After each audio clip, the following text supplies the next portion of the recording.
She was just a humble roadside food vendor, fighting every day to survive with her younger sister. He was a wealthy man from a world she could never imagine.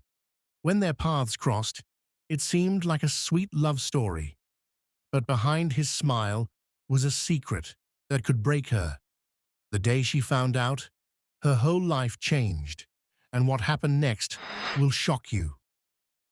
The night air over Lagos was warm, but the party on Bodajai's private yacht was even hotter. Expensive champagne flowed like water. Soft music played, and laughter echoed as some of the richest men in the city sat around a glass table. Tunde Lawson, tall and confident, leaned back in his chair, sipping his drink. He was one of Nigeria's youngest billionaires, a man who could get any woman he wanted. That night, his friends were in the mood for games. "Gentlemen," Bode said, grinning mischievously, "I have a bet for Tunde." The others turned to listen. Bode nodded toward the shore, where the faint lights of the roadside market flickered. "There's a woman I've seen selling plantain and fish near Tunde's company. Big girl, plus size, not the type our dear Tunde would be caught dead with. I bet you $500,000 you can't marry her in 2 months, and then dump her." The table erupted in laughter. Tunde smirked. "Only $500,000? Bode, you insult me." Bode leaned forward, eyes shining. "Do it. Marry her, collect the prize, and we'll all know you're the king." For a moment, Tunde hesitated. It sounded cruel, but the pride in him, and the eyes of his billionaire friends watching, made him nod. "Fine, I'll do it. 2 months, and she'll be my wife. Easy work." The men clinked glasses, sealing the bet. The next morning, while Echo Bridge buzzed with traffic, Ebiere George stood behind her small wooden table at the roadside canteen. The sun had barely risen, but she was already frying plantain in hot oil, the sweet smell filling the air. Her younger sister, Tamuno, just 19, stood beside her, cutting vegetables. Life hadn't been easy since their parents died 3 years ago. Rent, bills, and school fees piled up every month. Sometimes they went to bed with only Gary in their stomachs. But Ebiere never complained. She worked from sunrise till nightfall, wearing a smile for every customer. "Morning, Auntie Ebiere," a bus conductor shouted as he grabbed a takeaway plate. "Morning. Pay me later. I know you're rushing," she replied warmly. That was Ebiere, always ready to help, even when she had little herself. Around noon, a tall man, in a plain white t-shirt and jeans, walked up to her stall. His watch was expensive, but the rest of him looked simple. "Good afternoon," he greeted. "Can I have rice, beans, and fried plantain?" Ebiere smiled. "No problem, Ogre.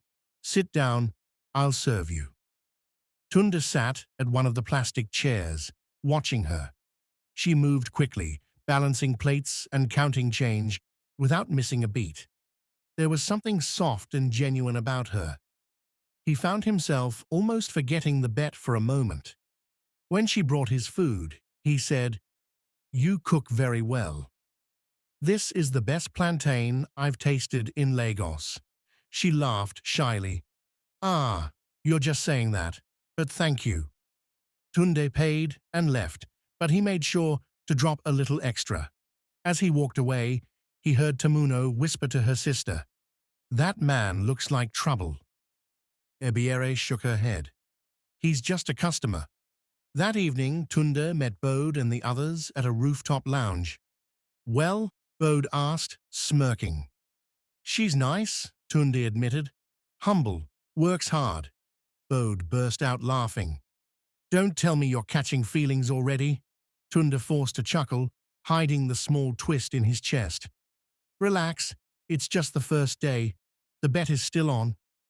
But as he drove home that night, he found himself thinking about the way Ebiere had smiled The way she gave food to that bus conductor without asking for payment. He shook his head and muttered to himself, "It's just a game, right?" By the end of the first day, the $500,000 bet had been set in motion. But neither Tunde nor Ebiere knew that what started as a cruel challenge was about to turn into something neither money nor pride could control. The next morning, Ebiere was back at her roadside canteen before the sun was fully up. The market street was alive with the sound of car horns, hawkers shouting prices, and the sweet smell of frying fish. By 8 a.m., her table was already crowded with customers, bus conductors, office workers, and school children. Tamuno moved fast, packing takeaway orders while Ebiere scooped steaming rice and beans. Around 10 a.m., Tunde Lawson appeared again, dressed in a light blue polo shirt and black jeans. He smiled warmly as if they were old friends. "You're here early today," Ebiere said, wiping her hands on her apron. "I was craving your food," Tunde replied, taking a seat at the corner table. She served him jollof rice, fried fish, and plantain. As he ate, he asked questions about her life, how long she had been selling food, whether she enjoyed it, what dreams she had. Ebiere answered honestly, "I just want a better life for me and my sister. I've been saving small to expand the canteen, maybe even rent a shop one day." Tunde nodded, pretending to be just a curious customer, but inside, a small wave of guilt washed over him. The third day, something unexpected happened. Tunde had just finished his plate when a sleek black SUV pulled up beside the stall. Out stepped Bode Ajayi with two other wealthy friends. All three wore designer sunglasses and gold wristwatches that glittered in the sun. "Well, well," Bode said loudly, his voice dripping with mockery. "So this is where our Tunde has been hiding." Ebiere smiled politely. "Good afternoon, sirs. What can I get for you?" Bode looked her up and down, then chuckled. "Nothing, thank you. We don't eat too much oil." His friends laughed, eyes darting toward Ebiere's plus-size frame. The comment stung like a slap. Customers shifted uncomfortably. Tamuno froze, glaring at them. Tunde's jaw tightened. "Bode, that's enough," he said sharply. Bode smirked. "Relax, we're just joking. She's your friend, right?" "Yes," Tunde replied firmly. "And she cooks better than any five-star chef you've ever met." Ebiere forced a small smile, but the hurt was clear in her eyes. She turned away, pretending to focus on stirring the pot of soup. After Bode left, Tamuno walked over to Tunde's table. She crossed her arms and stared at him. "Are those really your friends?" she asked coldly. Tunde sighed. "Yes, and I'm sorry about what they said. They can be childish." Tamuno didn't look convinced. "Childish is when you play pranks. What they did was just mean." Ebiere tried to smooth things over. "Tamuno, leave it. Some people will always talk. It's not worth it." But Tamuno's eyes stayed on Tunde for a few seconds longer, as if silently warning him, "Don't hurt my sister." That night, Bode called Tunde. "You're getting too soft," Bode teased. "You're supposed to charm her, not defend her. Remember, the $500,000 is waiting. The deadline is getting closer." Tunde leaned against his car, staring at the city lights. "I know the plan," he said slowly. "Good," Bode replied. "Don't lose focus." But after the call ended, Tunde didn't feel good. In just a few days, Ebiere's kindness had started to chip away at the wall he had built around his heart.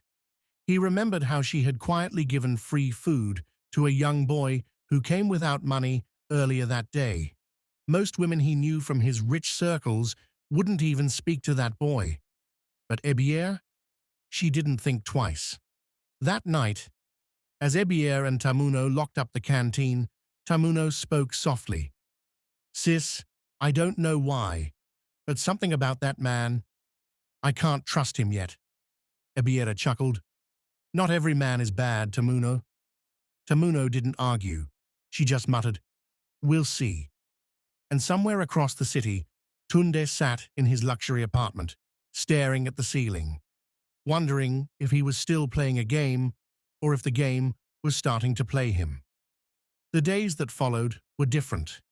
Every morning, Tunde Lawson made sure to stop at Ebiere's canteen before heading to his office.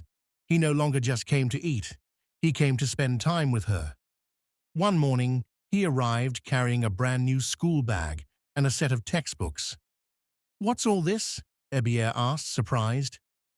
For Tamuno, Tunde replied with a smile. I noticed her bag was tearing, and I remember she said she needed books for school. Tamuno looked from him to her sister, unsure how to react. Thank you, Satash. Sir, she said politely, but her tone still carried a hint of caution. Ebiere's heart softened even more toward Tunde. No man had ever done anything like this for her or her sister. Tunde's visits became the highlight of her day. Sometimes he stayed late to help her wash plates after closing. Other times, he sat at the stall, listening to her talk about her dreams. One evening, she confessed, I've always wanted to open a small restaurant. Not just this roadside stall. Somewhere neat, with proper tables and chairs. Tunde nodded. You'll get there, Ebiere. You deserve it. His words felt genuine, but deep inside, he still carried the weight of the $500,000 bet. Meanwhile, across the city, Tayo, Tunde's ex-girlfriend, scrolled through Instagram and froze. Someone had tagged her in a photo, Tunde at a roadside canteen, smiling with a plus-size woman. She stared at the image in disbelief. Tunde with her. Tayo prided herself on being one of the most beautiful, stylish women in Lagos. She had walked away from Tunde months ago when they argued about his boring lifestyle. But now, seeing him with another woman, especially someone she thought was beneath her, made her blood boil. 2 days later, Tayo appeared at Ebiere's stall, wearing a tight red dress and expensive heels. She stepped out of her car and gave a fake smile. Good afternoon, she said sweetly. You must be Ebiere. Ebiere wiped her hands and smiled back. Yes, good afternoon. How may I help you? Oh, I'm just an old friend of Tunde's. I heard about your food and came to try it. Ebiere served her politely, unaware of Tayo's real motive. Tayo took a bite, then leaned closer and said quietly, You know, men like Tunde, they like to play around. Don't get too comfortable. You might be just a passing story. Ebiere frowned slightly. Excuse me? Tayo smiled again, pretending it was all a joke. Never mind, the food is good. She stood up, dropped money on the table, and walked away, leaving Ebiere unsettled. That evening, Tunde stopped by as usual. He noticed Ebiere was quieter than normal. Something wrong? He asked. She shook her head. No, just tired. But Tamuno wasn't one to keep quiet. Some woman came here today, said she was your old friend. She didn't seem very nice. Tunde immediately guessed who it was. Tayo, don't mind her. She's just trying to cause trouble. Ebiere tried to let it go, but the seed of doubt had been planted. Later that night, Tayo called Tunde. So you've traded me for a roadside food seller? She said sharply. Tayo, leave her out of this, Tunde replied firmly. You made your choice when you left. Tayo laughed bitterly. We'll see how long she lasts. Men like you never change. Tunde ended the call, his jaw tight. He told himself the bet was just a game. But lately, the thought of losing Ebiere didn't feel like winning anymore. Somewhere across the city, Bode was counting down the days. The bet deadline was drawing near, and in his mind, Tunde was about to walk away $500,000 richer. But for Tunde, it was no longer about the money. It was about the woman who had unknowingly stolen his heart. 2 weeks passed quickly. Every day, Tunde Lawson spent more time at Ebiere's stall. He laughed with her customers, carried heavy coolers for her, and even helped Tamino chop vegetables when things got busy. But the deadline for the $500,000 bet was getting closer. One afternoon, as Tunde was leaving his office, his phone rang. It was Bode Ajayi. "You're running out of time, my guy," Bode said. "2 months will be up in just over a week. Have you proposed?" "Not yet," Tunde replied. Bode laughed. "Not yet. Tunde, don't tell me this woman has turned you soft. You were supposed to marry her fast, collect the money, and move on. Or are you catching feelings?" Tunde was silent. "I'll take that silence as a yes," Bode teased. "Anyway, hurry up. The boys are waiting to see you win." When the call ended, Tunde sat in his car for a long time. He thought about Ebiere's kindness, her laughter, the way she shared food with hungry children without thinking twice. The plan had started as a game, but somewhere along the line, the game had changed. Still, he knew if he didn't propose soon, the pressure from his friends would become unbearable. The next day, he walked into Ebiere's stall, with flowers in one hand and a small velvet box in the other. It was a busy afternoon. Customers filled the plastic chairs, eating and chatting loudly. Tamino was at the back, frying fish. Ebiere looked up and smiled. "Tunde, you came early today." Before she could finish, he knelt down right there in front of everyone. Gasps filled the air. People stopped eating. Phones came out to record.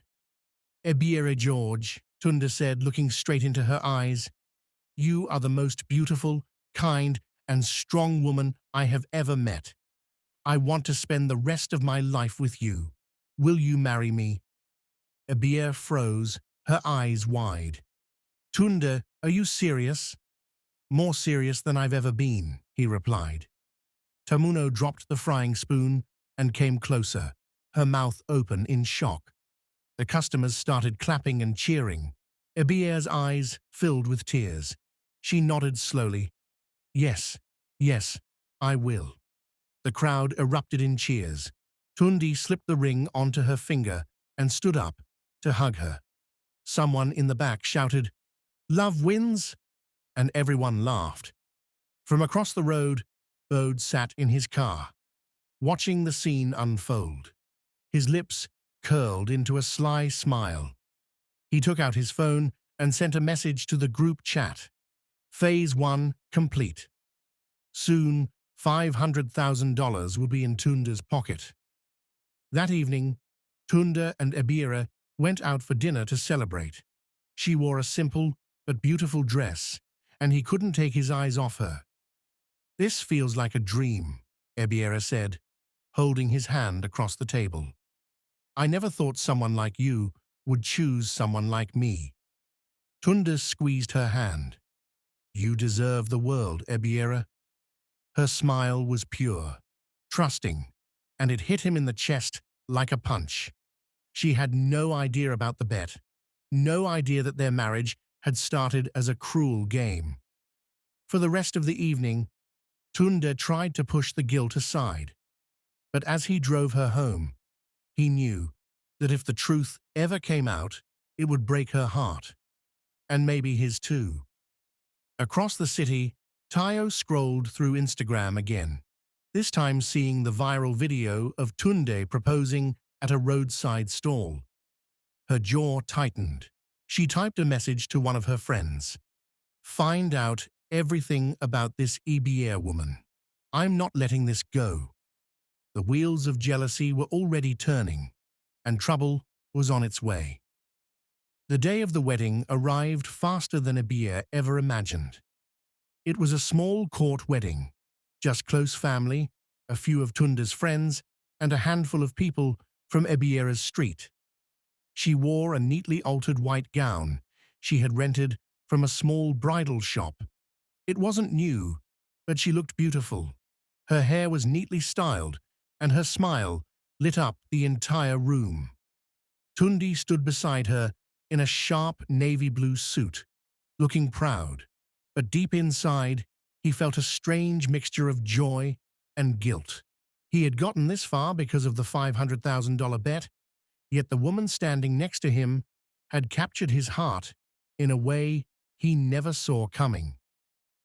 After the court signing, they moved to a modest reception at a small hall in Surulere. Tables were decorated with simple flowers, and a live band played soft high-life music. Ebiere's friends and neighbors danced with her, clapping and cheering. She felt like a princess, even though the celebration wasn't grand. For her, this was the happiest day of her life. But in one corner of the hall, Bode Ajayi sat with two of Tundi's billionaire friends, whispering and laughing. "Can you believe this? Our guy actually married her," one of them said. Bode smirked. "I told you he could. And now, the $500,000 is as good as his. Just a few more weeks, and he can walk away free." Their laughter stung like poison, but luckily, Ebiere was too busy dancing to hear them. Then came another face she didn't expect. Tayo. Dressed in a figure-hugging gold gown, she arrived uninvited, carrying a gift bag and a fake smile. "Congratulations," she said, handing Ebiere the bag. "I hope Tundi treats you well, for as long as it lasts." Ebiere blinked. "What do you mean by that?" "Oh, nothing," Tayo replied sweetly. "Just a little friendly advice. Men like him don't settle for long." She smiled, then walked away to greet Tunde. When Tunde saw her, his face tightened. "What are you doing here, Tayo?" "Relax," she said, brushing his arm. "Just came to see the woman who replaced me. She's not what I expected." Tunde's jaw clenched. "Leave her alone. You've done enough." Throughout the reception, Ebiere noticed small things she didn't like. The way some of Tunde's friends looked at her and laughed quietly. The way Tayo kept glancing in her direction, whispering into other women's ears. Tamuno noticed too. At one point, she pulled Ebiere aside. "Sis, I don't like the way some of these people are acting. Are you sure you know all your husband's friends?" Ebiere sighed. "Ignore them. This is my wedding day. I don't want to think about bad things." But deep inside, a little voice in her heart began to wonder. When the reception ended, Tunde and Ebiere left for their new home, a spacious apartment in Victoria Island. Ebiere walked through the rooms, amazed. "This place is like something from a movie," she said softly. Tunde smiled. "Only the best for my wife." She turned to him and hugged him tightly. "Thank you, Tunde. I've never been this happy." Those words hit him harder than he expected. He kissed her forehead, but inside, the guilt grew heavier. That night, while Ebiere slept peacefully, Tunde lay awake, staring at the ceiling. The whispers, the laughter, the $500,000 bet. It all played in his head. He realized that no matter what his friends thought, he wasn't ready to let her go. But he also knew if the truth ever reached her, it could destroy everything. It had been 3 weeks since the wedding. Life in the new apartment felt like a dream to Ebiere.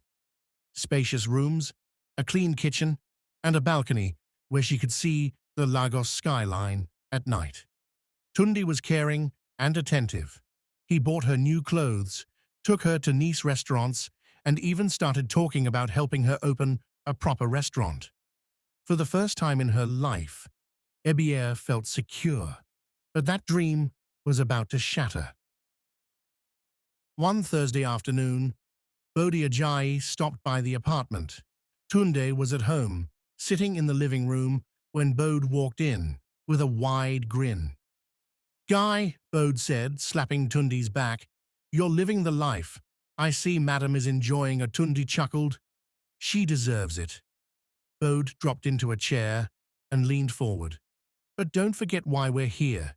You've already done the hard part. You married her. You won the bet. Just dump her now, collect the $500,000, and we move on." Tunde frowned. "Bode, leave it. Things have changed." "Changed?" Bode raised an eyebrow. "Tunde, don't tell me you're falling in love with her. That was never the plan. You're supposed to be celebrating your win, not playing husband for real." At that moment, Ebiere stepped out of the bedroom with a tray of juice and biscuits. She had heard voices and wanted to serve them something. But as she reached the hallway, she froze. She heard Bode clearly say, "2 months, marry her, dump her, $500,000 prize." That was the deal. The tray in her hands trembled. Her heart began to pound so hard she thought it would burst out of her chest. Tunde's voice came next, quieter but heavy. "I'm not doing that anymore." Bode scoffed. "You think she'll forgive you if she ever finds out? My guy, you're living a fantasy. When this blows up, don't say I didn't warn you." Ebiere stood frozen, her mind spinning. Every sweet word, every smile, every gift. Had it all started as a lie? Her throat tightened, and her eyes stung. She slowly stepped back into the bedroom, set the tray on the dressing table, and sat on the bed, shaking. A tear rolled down her cheek. She didn't know if she was angry, heartbroken, or both. When Bode finally left, Tunde came to the bedroom. "Hey," he said softly, "why are you sitting in the dark?" "I'm fine," Ebiere replied quickly, forcing a smile. "Just tired." Tunde kissed her forehead. "Rest. I'll be in the living room."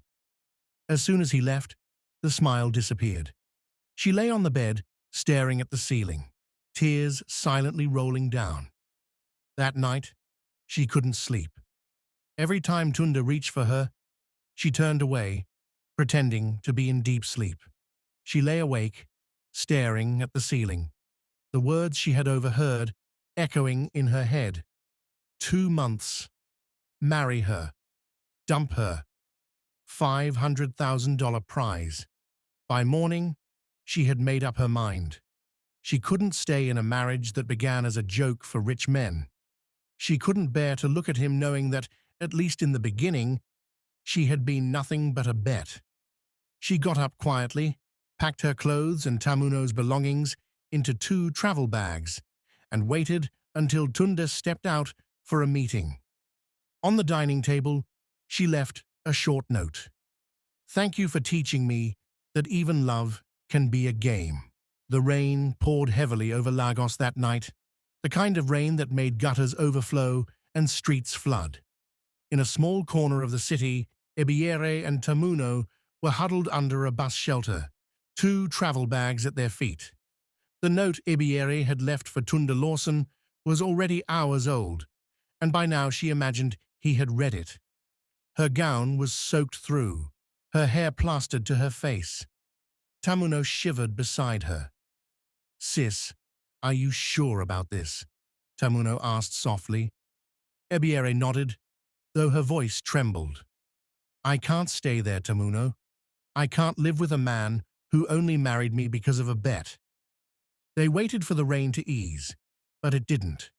Finally, they flagged down a tricycle and rode through the flooded streets to Ajagunle, where they rented a tiny, dimly lit 1-room apartment.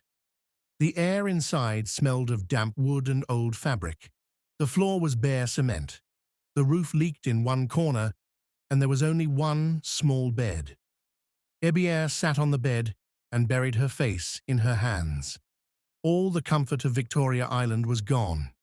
The soft bed, the warm showers, the full fridge. But more than that, the trust she had in Tunde was gone.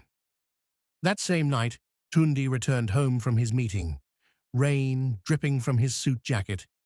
He stepped inside and called out, "Ebiere, Tamuno," silence. Then he saw the empty wardrobe. His chest tightened. When he reached the dining table, he saw the folded piece of paper. He picked it up and read her note. "Thank you for teaching me that even love can be a game."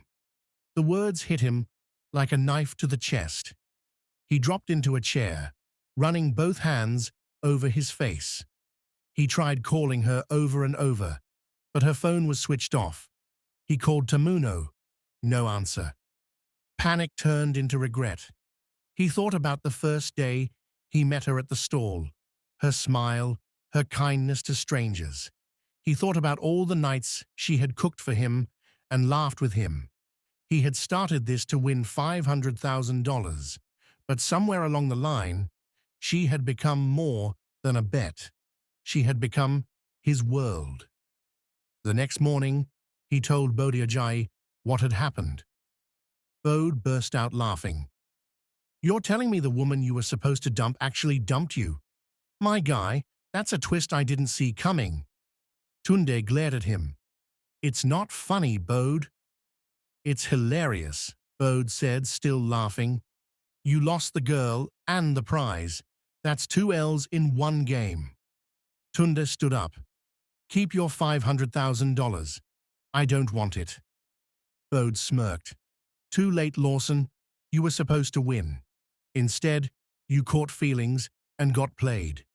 Guess you're not the king after all." Tunde walked away, disgusted, cutting Bode's laughter short. Meanwhile, life in Ajagunle was hard. Ebiere and Tamuno shared the small bed, cooked with a single stove, and fetched water from a public tap down the street. The neighbors were friendly, but the poverty around them was heavy. One night, Tamuno found Ebiere sitting outside in the dark, staring at the rain. "You miss him," Tamuno said gently. Ebiere didn't answer at first. Then she whispered, "Yes, but I miss who I thought he was, not who he really is." Tamuno put an arm around her. "Maybe it's better this way. You don't need a man who lies to you." Ebiere nodded, but deep inside, her heart still ached. Across town, Tunde was no longer attending parties, no more late-night lounges with friends. He spent his evenings driving through Ajagunle, searching for Ebiere. He didn't care how long it would take. He was ready to face the rain, the mud, the gossip, anything. Because now he knew one thing for sure. He couldn't rest until she was back in his life. 2 months had passed since Ebiere left. Life in Ajagunle had settled into a hard routine. Cooking at the roadside, selling food to workers, and stretching every naira to cover rent and bills. She didn't complain. But at night, when the noise of the street died down, the memories of Tunde Lawson came back like shadows she couldn't chase away. On a sunny Saturday morning, loudspeakers echoed through the area, announcing a free community event at the open field near the market. There would be free medical checkups, bags of rice for families, and school supplies for children. Ebiere thought nothing of it at first, but Tamuno was curious. "Let's go, sis. We can at least get the health check and some rice." Reluctantly, Ebiere agreed. The open field was buzzing when they arrived. There were canopies with colorful cloth, doctors checking blood pressure, women distributing food items, and children laughing with new school bags on their backs. The air smelled of jollof rice and fried chicken from the food stand. In the middle was a small stage with a microphone stand. Ebiere's steps slowed when she saw him. Tunde Lawson. He was standing on the stage in a plain white shirt and black trousers, holding a microphone. No flashy suit, no sunglasses, no show of wealth, just a man who looked humbled. When he spotted her in the crowd, his eyes softened. He signaled to the MC to hand him the mic. Good afternoon, everyone, Tunde began, his voice steady, but carrying a weight that made people pause. Most of you know me as Tunde Lawson, a businessman. But today, I am here as a man who made a terrible mistake. The crowd grew quiet. Even the children stopped playing. Tunde took a deep breath. Months ago, I accepted a foolish bet from my so-called friends. A bet to marry a woman for money, then leave her. That woman is here today. Her name is Ebiere. George gasps spread through the crowd. Heads turned, eyes searching for her. Ebiere's cheeks burned, but she stayed still. Tunde's voice cracked slightly as he continued. At first, I was blind. I didn't see her worth. I thought it was just a game. But Ebiere, you taught me more about love, kindness, and strength than I've learned in my entire life. You made me see how empty my world was. And when you left, I realized no amount of money could replace you. A murmur ran through the crowd. Some people shook their heads, others nodded slowly. In one corner of the field, Bodhi Ajayi stood, with folded arms, smirking. Drama, he muttered. But a man beside him said sharply, "At least he's man enough to say the truth." Tunde stepped down from the stage, walking through the crowd until he stood in front of Ebiere. "I'm sorry," he said, his voice low now trembling. "I don't deserve your forgiveness. But I'm asking for it anyway, not because of pride, not because of money, but because I love you, and I want to spend the rest of my life proving it to you." Ebiere's heart pounded. She remembered the first time she saw him at her stall, the little acts of kindness, but also the humiliation of hearing about the bet. She felt the eyes of the crowd on her, waiting for her response. Tamuno touched her arm gently, whispering, "It's your choice, sis, but I can see he means it." The silence between them felt heavy until Ebiere finally spoke. This time, Tunde, no games. He smiled faintly. Never again. She let out a slow breath and nodded. The crowd erupted into cheers, some people clapping, others shouting, "God bless you both." Tunde pulled her into an embrace, holding her tightly as if afraid to let go. That day, as they walked away from the field, hand in hand, the streets of Ajagunles seemed a little brighter. For Tunde, it wasn't just about getting Ebiere back, it was about becoming a better man. And for Ebiere, it was about choosing love again, but this time on her own terms. The end.